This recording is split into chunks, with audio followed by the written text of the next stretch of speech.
Hey guys, this one's going to blow your mind. You've heard of the Walther PP, you've heard of the Walther PPK, but have you ever heard of the Walther KPK? Come check this out.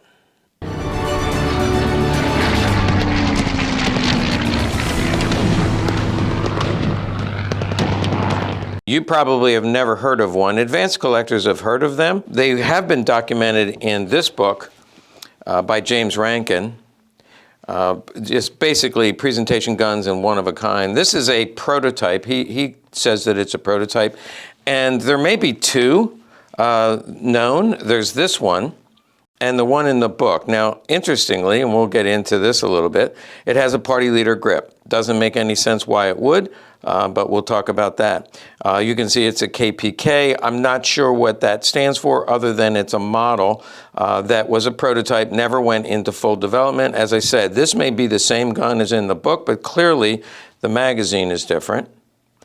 Could be the same gun, could be a different gun. He mentions that a guy named Williamson picked this up at the factory. He went to the Walther factory in May of 1945. He worked for, it was the OSS, but it was the technical division, and basically they went into the Walther factory. They had all kinds of prototypes and experimental models, which of course the United States wanted to see everything that Walther was up to, including they had a drone type of vehicle that they were going to use, and robot tanks as well. So the war ended. Mr. Williamson went in. He said he picked up this KPK. He does not say he put it together, but my forensics tell me that this was put together. It was in parts. Certainly this was an experimental slide. Now, why the experimental slide? He mentions that the upper level Nazis were asking about the hammer.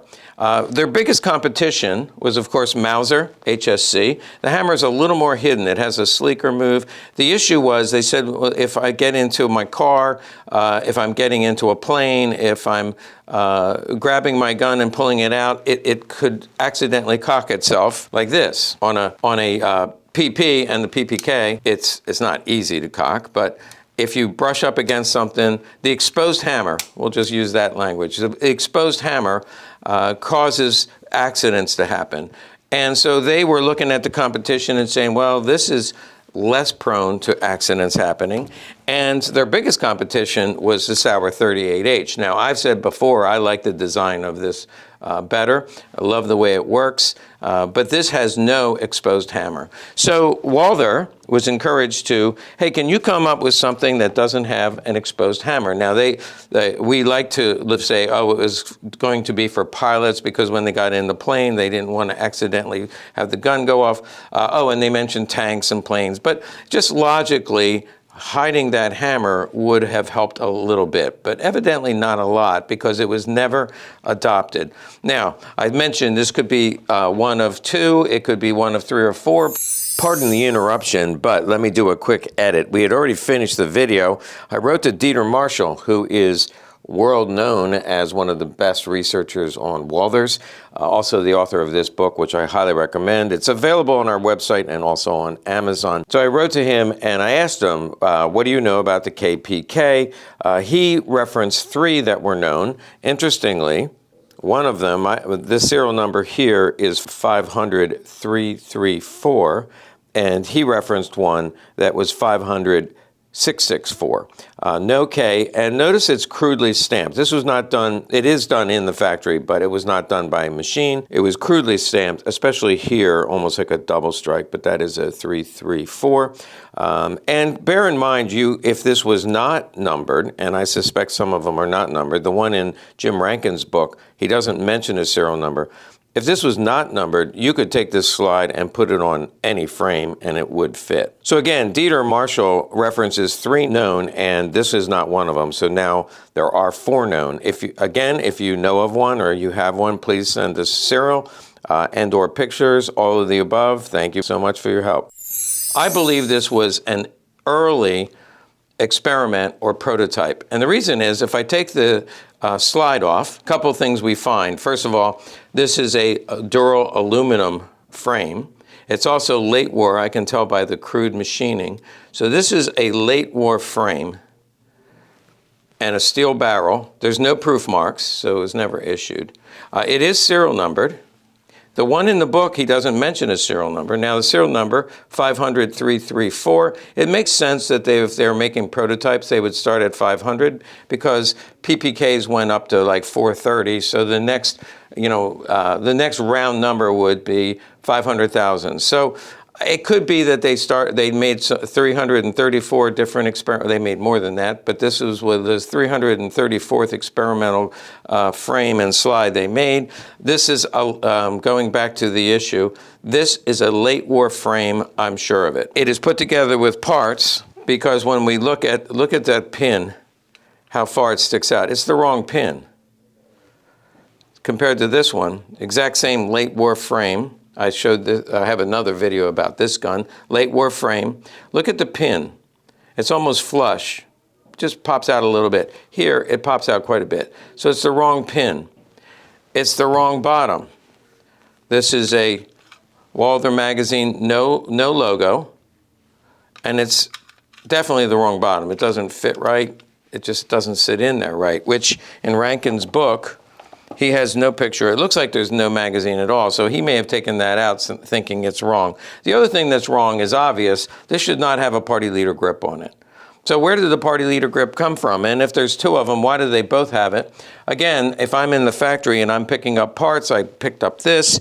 I found this experimental slide, and it fits onto a PPK frame. Yes, I took several guns apart, took the slide off. This fits on there perfectly and works just fine. So this slide, I believe, is early. Now there's no safety lever, so I can't say, okay, 90-degree safety. But look at this. Here's the telltale sign. This has got an enclosed firing pin, which was only done on the early slides, 1930 up to about 32 maybe. They had enclosed firing pin. So here's a PPK from this same era, 1944, and actually pretty much all of the PPKs. If you take the slide off, it has an open firing pin. You can actually see the firing pin and the spring down in there. I can also see a signal indicator pin down in here. But here, no signal indicator, enclosed firing pin. When you look at them side by side, it's about the same length, but you can see it squared off. Also, this has an attached rear sight, meaning it's not adjustable or movable. This is more like the PP in that it does slide on and off, so it would be adjustable. Actually, it looks a little bit off. It could be adjustable or removable. And then finally, with the square off, we also see that here we have a rectangular firing pin and a signal indicator pin. Here we have a round, a little bit larger. So it's definitely an alteration in the firing pin configuration. And as I said before, I believe this was actually made early experimental. They never went into full production, even though some people thought it was a good idea. They must have gotten sidetracked. Well, actually, when it comes to sales, the PP and PPK was kicking everybody's butt. The German army, the officers, most of the police, they all preferred the PP or PPK over the Mauser HSC or the Sauer 38H. So I guess at the end of the day, Walther said, we really don't need to compete with them. It's not that big a deal. This, as I mentioned, is a regular late war frame, and I think put together, this was put together. This is a late war feature where you have the dual tone. It comes in 7.65. There's no proof marks on the gun or the barrel, and I already mentioned the serial number, which is matching. Now, the serial number is done so crudely. That was added later. I think when this was all put together, somebody just popped that serial number on there. May not have any rhyme or reason, but I did try to explain why start at 500,000. Now, I left a screw off of this party leader because I wanted to show you. In other videos, I've talked about special orders. Often the frames were numbered, and this one actually is numbered 100. I don't know if that means anything. I do know that when I looked at the similar time period, 1944, with these two frames, neither one of them had any numbers underneath the grip. Okay, to summarize, a very rare gun, maybe only one or two ever made. Others were probably made and maybe destroyed. The KPK designation, I'm not sure what that stands for. It has no business having a party leader grip on it, but that's what somebody put on it. I think they were put together after the GIs came in, and maybe Mr. Williamson was involved in that. Again, we know that he came in to pick up weapons that were experimental. This doesn't fit, but we're talking about late war features with an early experimental slide. It does have a serial number, and you can see that right here in the 500,000 range. And they didn't make PPKs in the 500,000 range.